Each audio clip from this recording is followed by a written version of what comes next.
What if I told you that one of Hollywood's biggest legends wasn't even called by his real name, survived an assassination plot ordered by Stalin himself, and worked on a movie set so toxic it gave nearly half the crew cancer?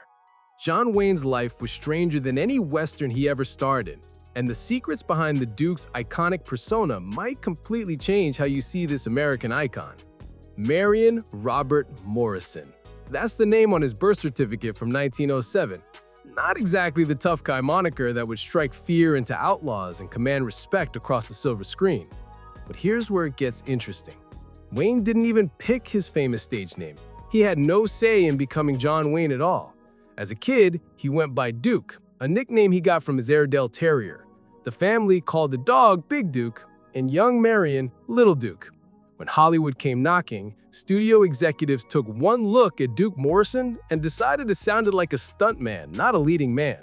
Director Raoul Walsh suggested Anthony Wayne after the Revolutionary War general, but the studio head thought it was too Italian, so they slapped John in front of it and called it a day. Marion wasn't even in the room when this happened. For the rest of his life, he preferred being called Duke, and once admitted that the guy people saw on screen wasn't really him. He was Duke Morrison, and he never considered himself the film personality known as John Wayne. The man and the myth were two completely different people. But that myth became powerful enough to threaten world leaders. In 1951, Joseph Stalin was so enraged by Wayne's vocal anti-communist stance that he ordered the KGB to eliminate him. This wasn't some Hollywood rumor or publicity stunt. Stalin was an avid film buff who became obsessed with Wayne's influence in America during the height of the Cold War. The Soviet leader dispatched two Russian hitmen with one mission: take out the Duke. Fortunately, the FBI intercepted the plot before the assassins could strike. Wayne continued his outspoken political views despite knowing a superpower wanted him dead. Think about that for a second. His cultural impact was so massive that Stalin felt genuinely threatened by a movie star. That's the kind of influence Wayne wielded at the peak of his career, and it nearly cost him his life. Yet for all his larger-than-life persona, Wayne was refreshingly honest about his appearance. Unlike countless Hollywood stars who hide behind carefully crafted images, he openly admitted to wearing a toupee. He started losing his hair in the 1940s, and the studio likely pushed him to get a hairpiece. But Wayne made no secret of it.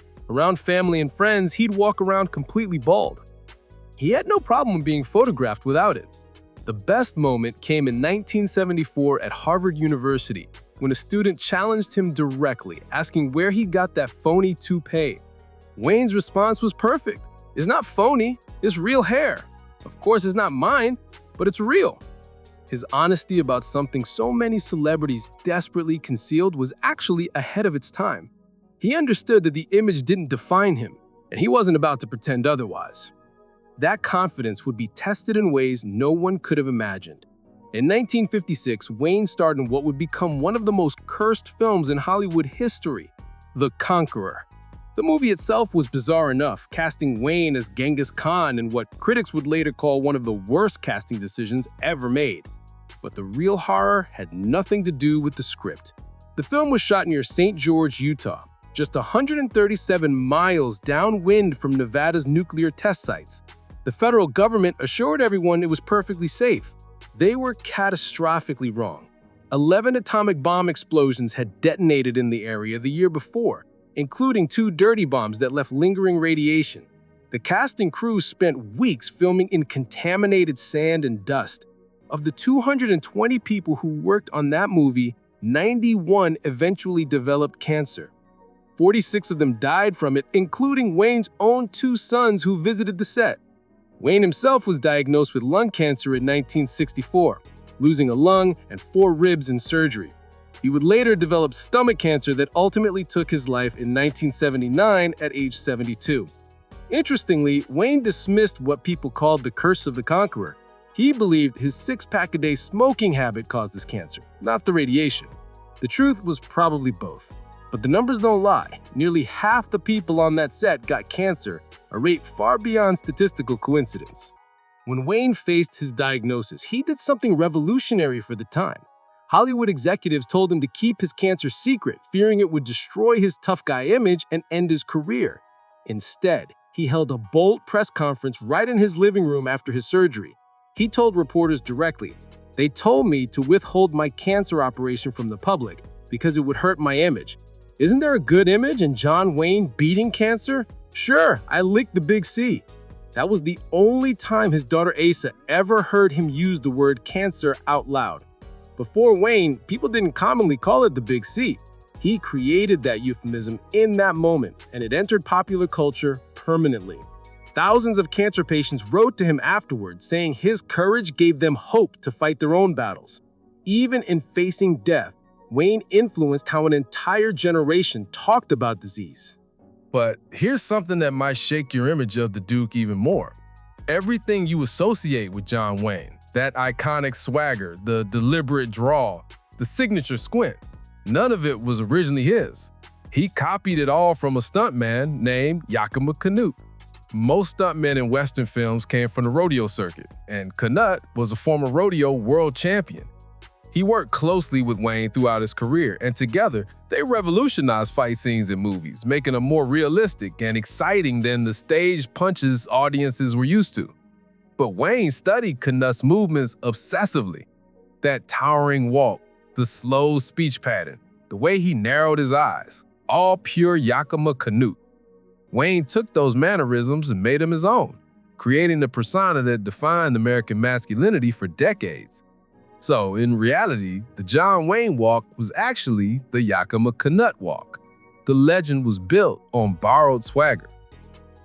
Beyond the screen, Wayne had talents that surprised even his closest friends. He was an exceptional chess player who took the game incredibly seriously.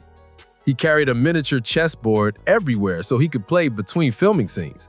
At his wife's tennis tournaments, officials would stock a trailer with booze and a chess set specifically for him. Wayne would hang a sign outside reading, "Do you want to play chess with John Wayne?" and spend entire days challenging fans. He wasn't just playing casually either. His favorite screenwriter, Jimmy Grant, played chess with Wayne for over 20 years and never won a single match. Not once. His regular chess partners included Marlene Dietrich, Rock Hudson, and Robert Mitchum. For a man known for playing tough cowboys and soldiers, this intellectual side remained hidden from most of his fans. His path to stardom was pure accident. He attended USC on a football scholarship, playing with jersey number 24 and dreaming of going pro. Like most USC students, he spent his free time body surfing in the California waves. One wipeout changed everything. A serious shoulder injury ended his football career instantly. He lost his scholarship and couldn't afford his fraternity's room and board. Wayne was forced to drop out of college completely. His football coach, feeling guilty, helped him get a job as a prop guy at Fox Studios in 1927. Director Raoul Walsh noticed him moving props around the set one day and saw something special. That chance encounter led to his first leading role in The Big Trail to 1930. The injury that seemed like a devastating setback actually launched the greatest career in Hollywood history. If Wayne hadn't wiped out on that wave, he might have become a forgotten college dropout instead of an American icon. His political views created tensions with other Hollywood legends. Wayne and Frank Sinatra had a notoriously rocky relationship due to their opposing politics. Wayne was staunchly Republican, while Sinatra was a devoted Democrat. The two would stand at the same Las Vegas hotel when Wayne made a noise complaint about the loud party in Sinatra's room. Sinatra didn't take kindly to being told what to do. The confrontation escalated quickly, and Wayne ended up knocking out Sinatra's bodyguard. Despite this violent encounter, they apparently reconciled in their later years, though this story shows just how seriously Wayne took his convictions. Wayne wasn't someone who backed down from anyone, whether they were crooners or world leaders. When Wayne died on June 11, 1979, the Olympic torch at the Los Angeles Coliseum was lit in his honor and burned until his funeral 4 days later. Thousands gathered to pay their respects to the man who defined American cinema. But something strange happened after they laid him to rest. His grave remained completely unmarked. No headstone, no plaque, nothing to indicate that one of Hollywood's greatest stars was buried there. For 18 years, fans visiting the cemetery had no way to find his final resting place. His family made this unusual decision because they worried someone might try to damage or desecrate the grave. Wayne had been such a polarizing figure, so outspoken in his political views, that his loved ones genuinely feared his resting place wouldn't be safe. It wasn't until 1999, 2 full decades after his death, that his grave finally received a plaque. This bizarre precaution reflected both the deep love and the intense controversy surrounding a man who never apologized for who he was. Even in death, Wayne couldn't escape the divided opinions about his legacy, and his family knew it.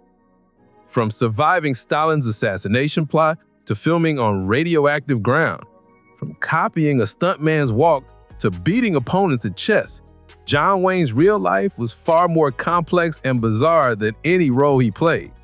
These secrets reveal a man who was candid about his flaws, courageous when facing mortality, and influential enough to worry dictators.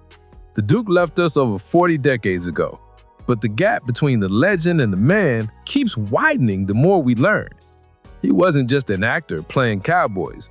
He was a college dropout who got lucky, a cancer survivor who refused to hide, and a cultural force powerful enough to threaten governments. That's far more interesting than any Western script could ever be.